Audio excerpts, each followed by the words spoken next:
حضرت علامہ دائلمی محدث گزرے رحمۃ اللہ علیہ،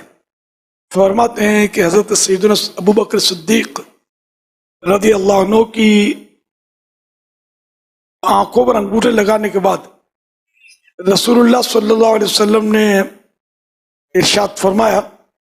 من فعل مثل ما فعل خلیلی فقد حلت علیہ شفاعتی، یعنی جو میرے اس پیارے دوست کی طرح کرے گا میری شفاعت اس کے لیے حلال ہو گئی۔ حضرت امام سخاوی رحمۃ اللہ علیہ المقاصد الحسنہ میں فرماتے ہیں،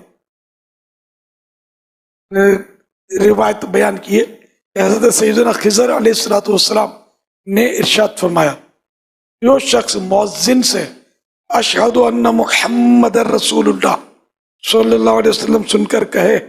مرحبا بحبیبی وقرۃ عینی محمد ابن عبداللہ، پھر دونوں انگوٹھے چوم کر آنکھوں پر رکھے تو اس کی آنکھیں کبھی نہ دکھیں گی۔ حضرت فقیہ محمد رحمت اللہ علیہ کے بارے میں منقول ہے کہ ایک بار آندھی چلی تو ان کی آنکھ میں چھوٹا سا پتھر اسٹون چلا گیا، اسے نکالنے کی کوشش کرتے تو شدید درد، یعنی بہت پین ہوتا۔ جب مؤذن نے اشہد ان محمد رسول اللہ صلی اللہ علیہ وسلم کہا تو یہ کلمات سن کر آپ نے ان عالم صاحب تھے انہوں نے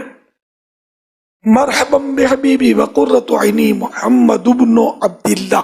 کہا، دونوں انگوٹھے چوم کر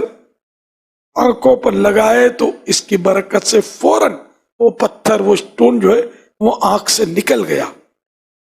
اور آپ کو اس آزمائش سے نجات مل گئی۔